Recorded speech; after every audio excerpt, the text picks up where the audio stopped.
ಇವತ್ತು ಬಂಗಾರಪೇಟೆ ತಾಲೂಕು ಹಾಲು ಉತ್ಪಾದಕರ ಸಹಕಾರ ಸಂಘದಿಂದ ಇವತ್ತು ನಮ್ಮ BM ವೆಂಕಟೇಶ್ ಅವ್ರನ್ನ ನಾವು ಭಾರತೀಯ ಜನತಾ ಪಾರ್ಟಿ ಹಾಗೂ JDS ಪಕ್ಷದ ಮೈತ್ರಿ ಅಭ್ಯರ್ಥಿಯಾಗಿ ಇವತ್ತು ನಾಮಿನೇಷನ್ ಸಲ್ಲಿಸಿದ್ದೀವಿ.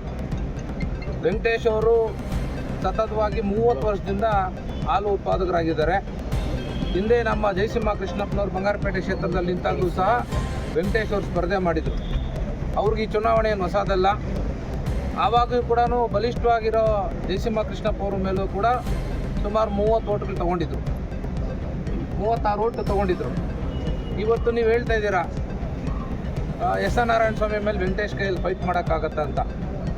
ಇಲ್ಲಿ ಫೈಟ್ ಮಾಡೋದು ಒಬ್ಬ ಧರ್ಮ ಮತ್ತು ಅಧರ್ಮದ ವಿರುದ್ಧವಾಗಿ. ಇವತ್ತು ವೆಂಕಟೇಶ್ ಅವರು ಅದೇ ಹಾಲು ಉತ್ಪಾದಕರಾಗಿ ಸೇವೆ ಸಲ್ಲಿಸ್ತಾ 30 ವರ್ಷದಿಂದ ಬಂದಿದ್ದಾರೆ. ಇವತ್ತು ಇಲ್ಲಿ ಓಟ್ ಹಾಕೋದು ಯಾರು ಅಂತಂದರೆ ಸೆಲೆಕ್ಟೆಡ್ ವೋಟರ್ಸು, ಎಲ್ಲ ಜನ ಅಲ್ಲ. ವೆಂಕಟೇಶ್ ಅವ್ರ ಬಗ್ಗೆ ಪ್ರತಿಯೊಬ್ಬರಿಗೂ ಗೊತ್ತು. ಹಿಂದೆ ನಾವು ಹೇಳುವಾಗ S. ನಾರಾಯಣ ಸ್ವಾಮಿಯವರು ಹೇಳ್ತಾಯಿದ್ರು, ಅಪ್ಪ MLA ಆಗಬೇಕು, ಮಗ ಜಿಲ್ಲಾ ಪಂಚಾಯತಿ ಮೆಂಬರ್ ಆಗಬೇಕು, APMC ಅಧ್ಯಕ್ಷ ಆಗಿರಬೇಕು, ಇನ್ನೊಬ್ಬ ಮಗ ಗ್ರಾಮ ಪಂಚಾಯತಿ ನಿಲ್ಬೇಕು, ಒಬ್ಬ ಗ್ರಾಮ ಪಂಚಾಯತ್ ಅಧ್ಯಕ್ಷರಾಗಬೇಕಂತ ಕೇಳಿದ್ರು.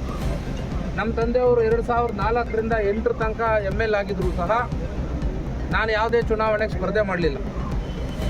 ಅವತ್ತು DKLನಲ್ಲಿ SC ಕ್ಷೇತ್ರ ಬಂದರೂ ಕೂಡ, SC ರಿಸರ್ವೇಷನ್ ಬಂದರೂ ಕೂಡ ನಮ್ಮ ಭಾರತೀಯ ಜನತಾ ಪಾರ್ಟಿಯ ಒಬ್ಬ ಸಾಮಾನ್ಯ ಕಾರ್ಯಕರ್ತರಾದಂಥ ಅಂಬರೀಷ್ ಅವ್ರು ನಾವು ಜಿಲ್ಲಾ ಪಂಚಾಯತಿಗೆ ಸ್ಪರ್ಧೆ ಮಾಡ್ತಿದ್ವಿ, ಕಡಿಮೆ ಓಟಲ್ಲಿ ಸೋತಿದ್ವಿ. ಯಾವಾಗ ನಮ್ಮ ತಂದೆಯವರು ಮಾಜಿ ಆದರೂ ನಂತರ ನಾವು ಕೂಡ ಜನಸೇವೆ ಮಾಡ್ತಾಯಿದ್ವಿ. ಚುನಾವಣೆಗೆ ಸ್ಪರ್ಧೆ ಮಾಡಬೇಕು ಅಂತ ನಾವು ಜಿಲ್ಲಾ ಪಂಚಾಯತಿಗೆ APMCಗೆ ನಿಂತೀವಿ, APMC ಅಧ್ಯಕ್ಷರಾದ್ವಿ.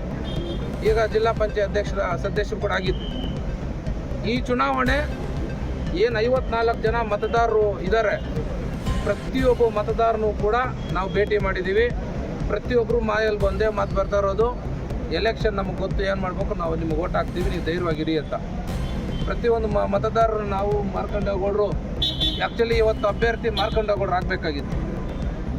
ಅವರು ಈ ಅಭ್ಯರ್ಥಿ ಆದರೆ ಅವ್ರನ್ನ ಫೇಸ್ ಮಾಡೋದು ಕಷ್ಟ ಅಂತ ಹೇಳ್ಬಿಟ್ಟು ಅವ್ರನ್ನ ಡೆಲಿಗೇಟ್ ಆಗದೆ ಅಲ್ಲಿ ನೋಡಿಕೊಂಡ್ರು. ಅದು ಕೂಡ ಹಿಂದೆ ನಾನು ಹೇಳಿದ್ದೀನಿ, ಖಂಡಿತವಾಗ್ಲೂ S. ನಾರಾಯಣ ಸ್ವಾಮಿ ಒಂದು MLA ಅಂತ ನಾವು ನೋಡಲ್ಲ.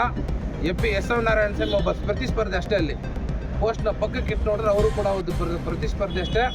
ಖಂಡಿತವಾಗ್ಲೂ BM ವೆಂಕಟೇಶ್ ಅವರು ಕನಿಷ್ಠ 5ರಿಂದ 10 ಓಟ್ ಎಕ್ಸ್ಟ್ರಾ ತೊಗೊಂಡು ಗೆಲ್ತಾರೆ.